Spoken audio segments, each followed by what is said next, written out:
எல்லாரும் எழுந்திருச்சு மேல உப்பரடியில நல்லா அப்ப கிணத்து வெள்ளதான் தண்ணி இப்ப இல்ல நல்லி நல்ல கிணத்துல முங்கி அலற குளிச்சாரு. நல்லா குளிச்சாரு. சரி நீராடி ஸ்நானம் செய்து சலவநாதர் வட்டுடத்து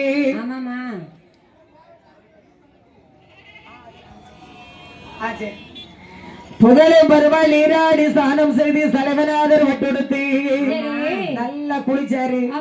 மனைவிய பார்த்தாரு. அம்மா சாப்பாடு ரெடி பண்ணிட்டியா? உங்களுக்கு ரெடி பண்ணிட்டேன். இப்பதான் கட்டிக்கிட்டு இருக்கேன். துணியில கட்டி சோறு. துணியில தான் கட்டுவாங்க. இப்பதான் பார்சல் கட்டி சாப்பிட்டு அப்படியே போட்டு போனோம். அது இப்போ ஒரு 10 வருஷத்துக்கு முன்ன. இப்போ போற இடத்துல அப்படியே வாங்கி சாப்பிட்டு அப்படியே புறப்பட்டு போயிருவாங்க. ஏன்னா அந்த காலம் கட்டி சோறு துணியில கட்டி கொடுத்தா 5 நாள் ஆனாலும் அந்த சாப்பாடு கட்டு போகாம கல்லு மாதிரி இருக்கும். அப்படியே இருக்கும்.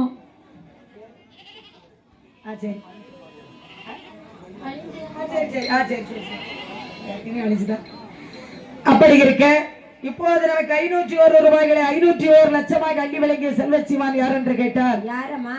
ஐ குணசிங். ஓ குணசிங். ஐ தர்மராஜ் அவர்களின் குடும்பத்தார்கள் பேரன் பேத்திகள். நமக்கு 501 யாரம்மா? ஐ குணசிங் ஐ தர்மராஜ். ஓ தர்மராஜ் குணசிங் குடும்பத்தார்.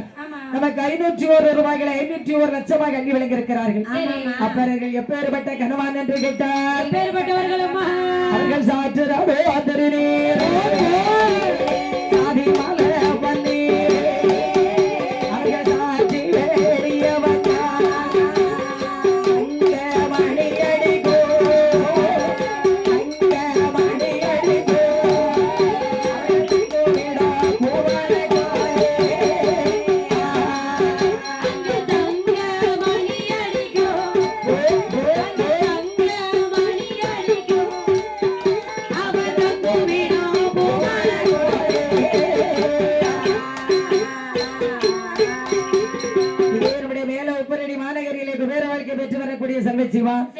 யார் என்று கேட்டால் வாரி வாரி விளங்கக்கூடிய பாரி வள்ளல் ஐ குணசிங் ஐ தர்மராஜ். நமக்கு 501 ரூபாய்களை 501 லட்சமாக அள்ளி வழங்கி இருக்கிறார்கள். குடும்பத்தார்கள் பேரன் பேத்திகள் படித்து பட்டம் பெற்று நல்ல வருங்காலத்துல கவர்மெண்ட் உத்தியோகஸ்தர்கள் ஆக வேண்டும்.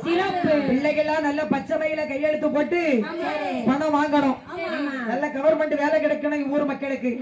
அதற்கு மூர்த்தி மாடசுவாமி அருள் பாலிக்க வேண்டும். அவர்களும் அவர்கள் அம்மா அப்பா அண்ணன் தம்பி சகோதரர் சகோதரிகளும் துணைவியார் பிள்ளைகள் பேரன் பேத்திகளும் அவர்கள் வீட்டில் பெண் எடுத்தவர்களும் இனி எடுக்க போறவர்களும் அவங்க அப்பா அவர்கள் செய்து வரக்கூடிய தொழிலும் இந்த அலங்கார பந்தலிலே அமர்ந்திருக்கக்கூடிய எல்லா பக்தோடி பெருமக்களும் மூர்த்தி மாடசாமியினுடைய அருள் பெற்று செய்யும் தொழில் மேன்மை பெற்று நோயற்ற வாழ்வு குறைவில்லா செல்வத்தோடு பல்லாண்டு காலம் வாழ வேண்டும் வளர வேண்டும் என வாழ்த்துகின்றோம். அப்போது பார்த்தார் புகழ் பெருமாள் நாடார். அம்மா சாப்பாட பொங்கி துணியில கட்டுனாங்க. ஒரு 4-5 கட்டிச்சோரா துணியில மூட்டை முடிச்சா கட்டியாச்சு. பிறகு அம்மா போற பாதியில சாப்பிடணும் இல்ல. ஆமா அப்புறம் ஒரு நாளைக்கு 3 வேளை சாப்பாடு சாப்பிடணும் இல்லம்மா. அப்படி சாப்பாட்டை கட்டி கொண்டு சரி அம்மா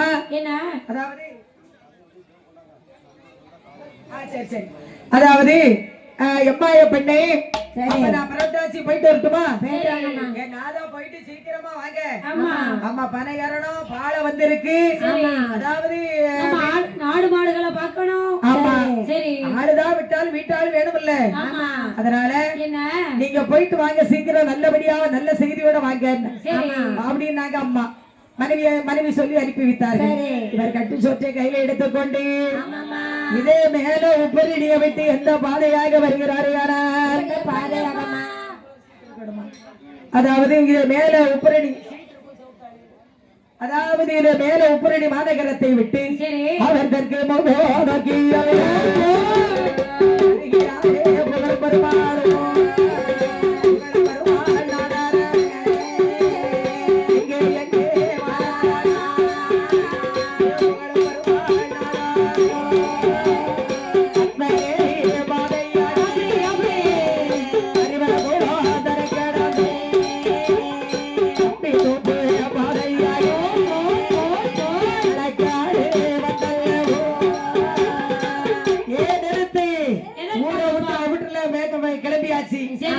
அதாவது பத்மநேரி பாதையாக கரிவலங்குளம் விட்டு தப்பி தோப்பு பாதையாக களக்காட்டுக்கு வந்து சேர்ந்தார். மணிக்கு 8:30 மணி ஆக போகுது. களக்காட்டுக்கு வரையும் அவங்களுக்கு வயிறு பசியோ பசிப்பாங்களே. நடந்தா பசி கொடுக்கும் தெரியுமா? ஆமா. நடந்தா கண்டிப்பா பசி கொடுக்கும். கண்டிப்பா பசிக்குமா? ஆமா. சரி, களக்காட்டுக்கு வந்துட்டோம். நாம சாப்பிட்டு அப்புறமா இதை விட்டு கிளம்புவோம் அப்படின்னு ஒரு கட்டு சோற்றை அவிழ்த்து வைத்து சாப்பிட்டார் புகழும் பெருமாள் நாடார். சாப்பிட்டு முடிச்சாரு, சற்று தகையாறினாரு. அவர் அங்கிருந்து பயணமாகி களக்காடு கட்டு சோறை எடுத்து சாலை புதர் பாதையாக ஆவடி தனக்காடு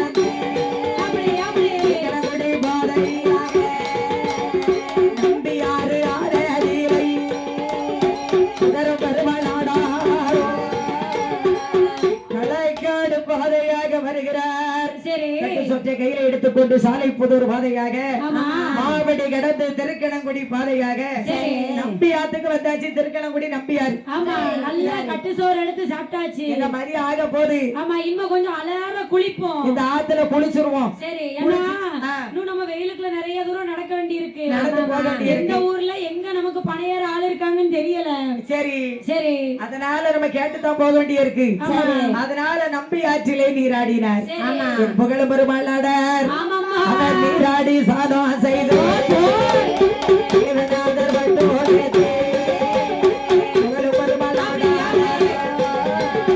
நம்பியாறு தனக்காடு ராஜபுதூர் பாதையாக எங்கே வாரார் ரோஸ்மியார் வரமாறிட்டு மகவைபுரா தனக்காடு மணக்குடி பாதையாக மணக்குடி பாதையாக புகழும் பெருமாள் நாடார். பனகுடி பாதையாக பனகுடி பாதையாக புகழும் பெருமாள் நாடார்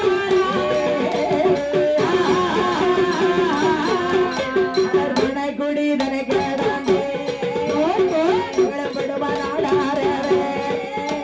அவர் அண்ணன் போல நடுநாடந்து ஆசாரவ கையை வீசி எங்கே வாராரா காவல் கிணறு பாதையாக முப்பதரத்து இசக்கி அம்மன் வாசலிலே படைக்குடி பாதையாக காவல் கிணறு கிடந்து முப்பந்தரத்து இசைக்கியம்மன் வாசலுக்கு வந்தார். யாரும் புகழும் பெருமாள் நாடார். இசைக்கியம்மன் ஆலயத்துல வந்து சாமி தரிசனம் செய்தார். தாயே இசைக்கியம்மா, உன்னை நம்பிதான் தென் திசை நோக்கி போய்கிட்டு இருக்கேன். எனக்கு பனை ஏறதுக்கு ஆளு கிடைக்கணும். ஆமா, எனக்கு பனை ஏறதுக்கு ஆளு வேணுமா? ஒரு பனையா ரெண்டு பனையா? 2000 பனை ஏறதுக்கு ஆளு வேணுமா? எனக்கு 2000 பனை இருக்குது பாருங்க.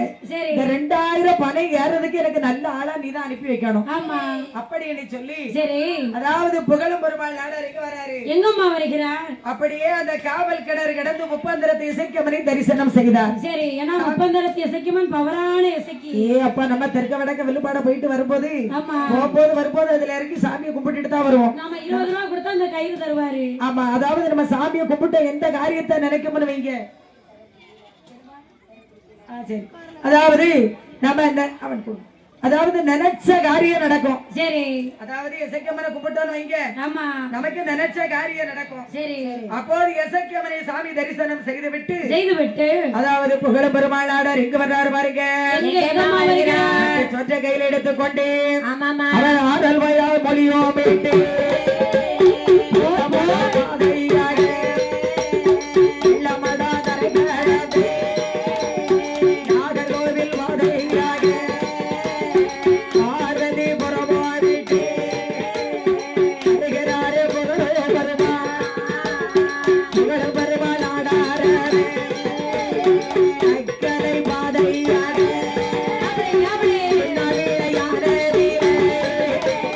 சொன்ன வீழையான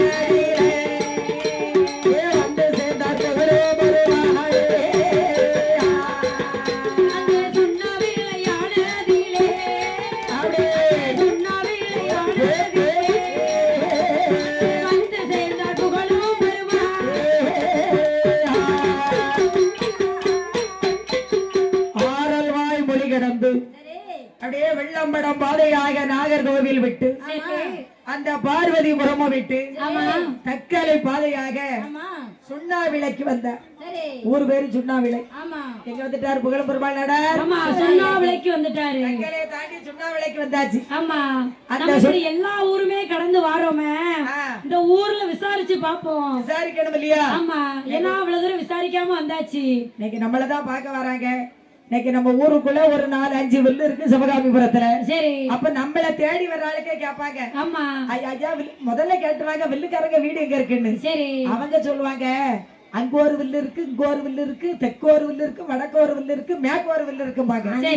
உங்களுக்கு எந்த வில்லு வேணும் பாங்க. ஆமா, நீங்க யார பாக்கணும் பாங்க. பழைய வில்லு ராஜலட்சுமி வில்லு இருக்கு இல்லையா? ஆமா, சின்ன பாப்பா பெரிய பாப்பா வில்லு இருக்கு. அவங்க வில்லு தான் வேணும்னு சொன்னா அதுக்கப்புறம் சொல்லுவாங்க நேரா போங்க, அதுல ஒரு ரேஷன் கடை இருக்கு, ரேஷன் கடைக்கு பின்னாடி ஒரு புது வீடு இருக்கு, ஒரு பெரிய வீடு இருக்கு, ஒரு பெரிய வீடு புது வீடு இருக்கு, கார் பண்ண வீட்டு பண்ண செட்டு போட்டு இருக்கு, அங்க போயிருக்காங்க. அதே மாதிரி சொன்ன மாதிரி ஆளுக்கு கரெக்டா வருவாங்க. கேட்டு தானே வராங்க. நல்ல ஆளு எங்க இருக்குன்னு கேட்பாங்கல்ல, வில்லு எங்க இருக்குன்னு கேட்பாங்கல்ல. அத மாதிரி வாராரு யாரு? புகழ் பெருமாள் நாடார். அப்படி வரக்கூடிய நேரத்துல சுண்ணாவிளைக்கு வந்தார். ரோட்டு வாரத்துல நின்னாரு. ஐயா வாங்க ஐயா, 4 இடத்துல விசாரிக்கணும்னா எங்க போய் விசாரிக்கணும்? டீ கடையில கேட்கணும். டீ கடைக்கு போனாலும் இந்த ஊர்ல என்ன நடக்குங்கிறது தெரியும். எங்க ஊர்ல காளியம்மன் கோயிலுக்கு போயாச்சுன்னா யார் யார் வீட்டுல என்ன நடக்குன்னு தெரியும். ஆமா, பக்கத்துல டீ கடை இருக்கு, அதுலயும் கேட்கணும். பக்கம் காளியம்மன் கோயில்ல தாயம் போடுவாங்க, அங்கேயும் கேட்கணும். அப்போது அதனால அப்போது அந்த புகழ் பெருமாள் ஆடார் சுண்ணாவிளைக்கு வந்தார். டீ கடையில ஆட்கள் டீ குடிச்சுக்கிட்டு நிக்காங்க, டீ குடிக்காங்க. ஐயா இது சுண்ணாவிளை தானே ஐயா? இந்த ஊர்ல அதாவது பனை ஏறதுக்கு ஆளு கிடைக்குமா ஐயா? பனை ஏறதுக்கு